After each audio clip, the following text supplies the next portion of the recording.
CEO Millionaire's daughter refused to speak at school, until a struggling teacher did the impossible. The morning sun spilled across the gates of Riverside Academy, the most elite private school in the city. Children chattered, laughed, and ran across the courtyard, but one girl stood apart. Her name was Amelia Carter. She was the only daughter of Jonathan Carter, a billionaire CEO whose face appeared on magazine covers, whose empire reached across continents. But Amelia was different from the other kids, not because of her wealth, but because she never spoke. Not a word. Not in class, not during recess, not even when teachers called on her. She would only lower her eyes, hug her notebook, and retreat into silence.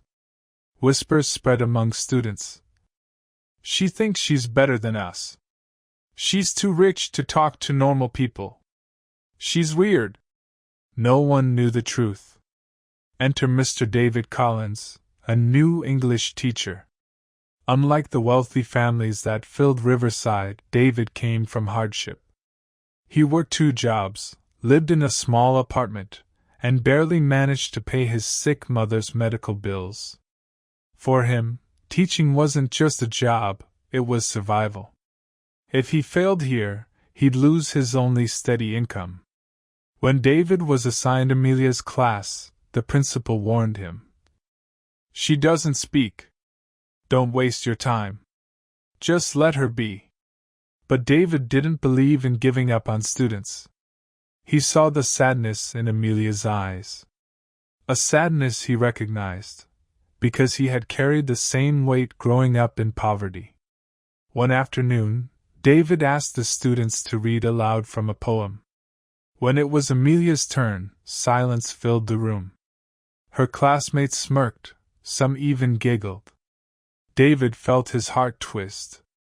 He calmly said, "It's okay, Amelia. You don't have to read today.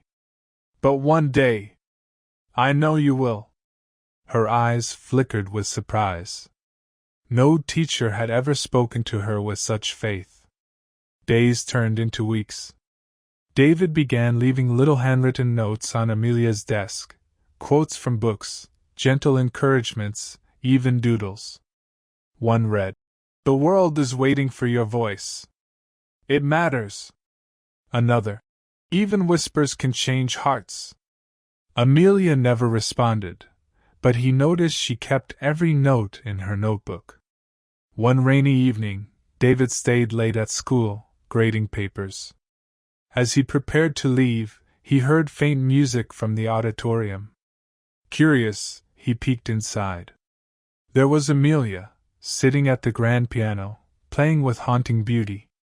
Her face glowed with emotion, yet when the final note faded, she sat in silence, staring at the keys.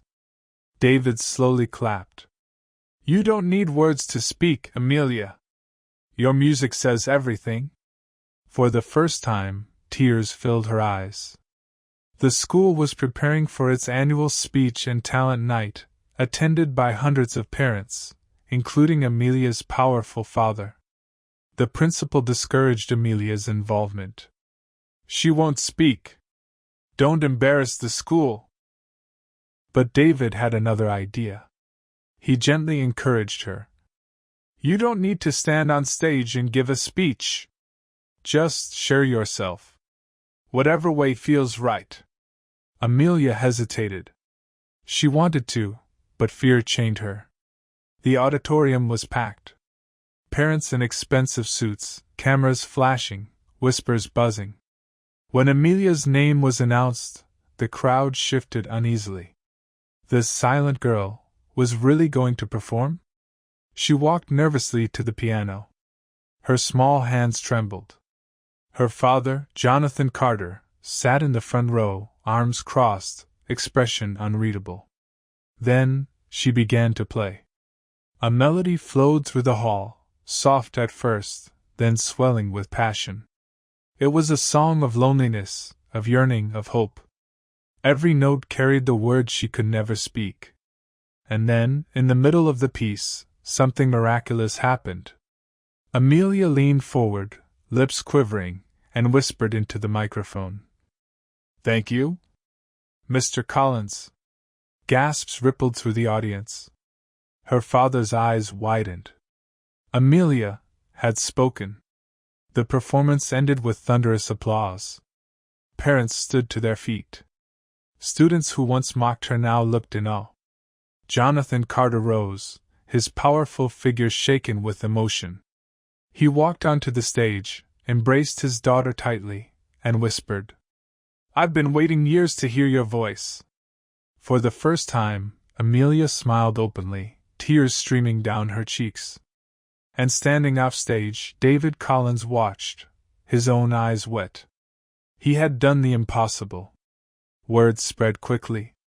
Jonathan Carter, moved beyond measure, offered to fund a new program at the school for children with selective mutism and speech challenges, naming it after his daughter. As for David, his life changed forever. The man who had struggled to survive was now celebrated as the teacher who believed when no one else did. And Amelia? She didn't just speak that night.